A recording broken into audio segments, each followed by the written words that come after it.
Sous le ciel de Paris, les échos de centaines de coups de marteau résonnent comme un hymne à la Renaissance.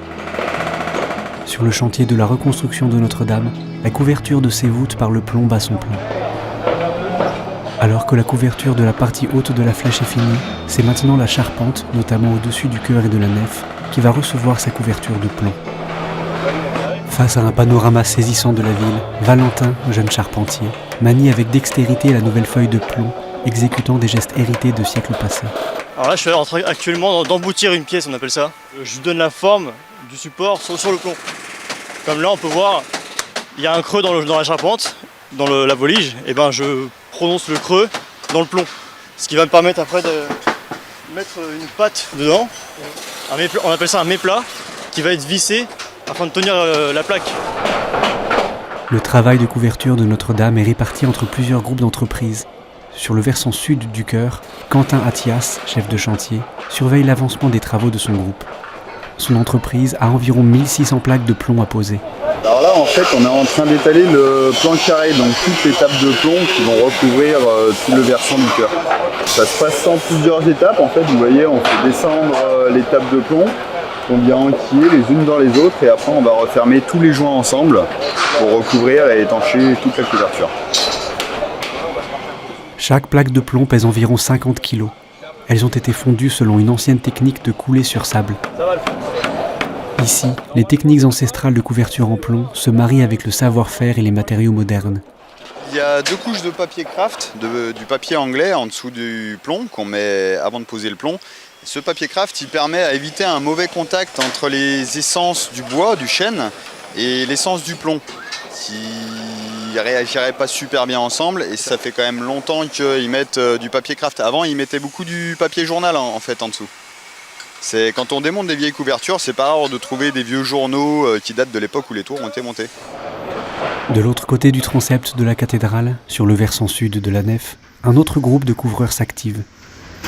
Sous la supervision de Maxime Matysiak, chef de chantier, les premiers houteaux viennent d'être installés. Le houteau, c'est une petite lucarne, donc toute petite, qui sert aujourd'hui de ventilation. Ce que nous, les couvreurs, on appelle couramment une chatière.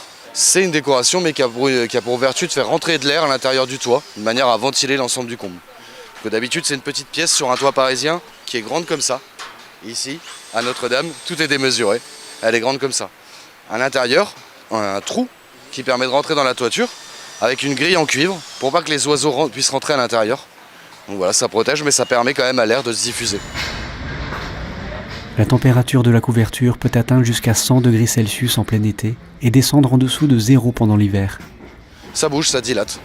C'est d'ailleurs pour ça qu'on a plein de petites feuilles. Donc des petites feuilles qui font à peu près 1,70 m. Pourquoi on ne met pas une bande qui fait tout le versant, donc 10 mètres, justement pour permettre chaque feuille de dilater et de travailler. Et si un jour il y en a une qui craque, au lieu de changer toute une bande de 10 mètres, j'en ai juste une à changer d'1,70 m. Le travail avance minutieusement, chaque feuille de plomb étant soigneusement ajustée afin que le résultat puisse perdurer pendant des siècles. On pose du plomb qui fait 3,5 mm d'épaisseur, donc on est tranquille à peu près pour 250-300 ans sans trop de soucis.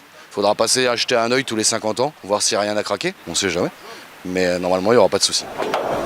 Comme sur chaque chantier, le travail rencontre son lot de difficultés. Il y a l'échafaudage qui nous bloque régulièrement. Après, on travaille beaucoup avec les échafaudeurs qui nous modifient en fait l'échafaudage au fur et à mesure. Parce que par exemple, tous les pieds d'échafaudage, ils sont en tension sur le toit. Et nous, il faut que les échafaudeurs les démontent pour qu'on puisse poser les tables de plomb au fur et à mesure. Il y a aussi le nombre d'entreprises qui ont besoin de la grue un peu tous en même temps. Donc c'est vraiment une très très grosse organisation pour avoir tous nos grutages, parce qu'il y a beaucoup d'entreprises qui sont dessus et on est vachement contraint par les intempéries. C'est quand même un printemps assez venteux et au-delà de 40 km/h de vent, la grue ne lève plus. Du coup, nous on a de la chance parce qu'on a la grue à Tours qui lève jusqu'à 40, les autres grues mobiles elles vont jusqu'à 20 km/h de vent. Donc nous on a un peu plus de marge que les autres, on s'en tire pas trop mal. Malgré ces soucis, devant la vue magnifique de la cathédrale, certains ouvriers se sentent interpellés. On va dire qu'il y a un côté mystique à Notre-Dame. On se sent un peu honoré de travailler sur ce genre de bâtiment. Je ne vais pas dire que je ne suis pas croyant, je vais plus dire que je ne suis pas pratiquant, mais malgré tout, ça travaille de travailler sur un tel édifice. Quand on rentre à l'intérieur, qu'on voit les pierres, les statues. Ce matin, il y avait Saint-Michel qui allait être monté. Voilà, je suis quand même de culture chrétienne, donc forcément ça me parle Saint-Michel. Et on se sent humble face à ce bâtiment. La fin des travaux de couverture est prévue pour début automne. Sur la couverture en plomb, donc on a couvert aujourd'hui la partie haute de la flèche qui s'appelle l'aiguille. Aujourd'hui, on est en train d'avancer sur la couverture de la nef et du chœur. On est au moins au tiers. Donc l'objectif, c'est de finir pour à peu près les Jeux Olympiques. En tout cas sur la partie courante, ce qu'on appelle la partie courante, ainsi que les bras de transept. Après, il restera des travaux de finition qui sont toute la partie des égouts, le rejet des eaux, qu'on fera au tout début de l'automne. On approche du moment où enfin, je pense chacun l'attend avec impatience, on pourra rentrer à nouveau dans la cathédrale et découvrir tout ce travail qui a été fait à l'intérieur. On a toujours et toujours plus cette unité, cette fierté, cet enthousiasme, ce sentiment qu'on vit ensemble, une aventure collective, qu'on est unis par une mission qui est belle, qui nous dépasse et dont on se rapproche. Et vraiment, les compagnons sont heureux, sont sensibles à la beauté de cette cathédrale, au sens de ce qu'ils font. Ils se réjouissent du travail des autres compagnons, vous voyez. Chacun n'est pas dans son couloir. C'est vraiment ensemble et on se réjouit ensemble des belles avancées. Ce matin, on place 2 statues sur le pignon sud. Eh bien, les couvreurs, les charpentiers qui sont à proximité, le personnel d'entretien, tous sont heureux de voir ces étapes franchies et ça leur apporte du peps pour leur journée, leur semaine et pour la suite.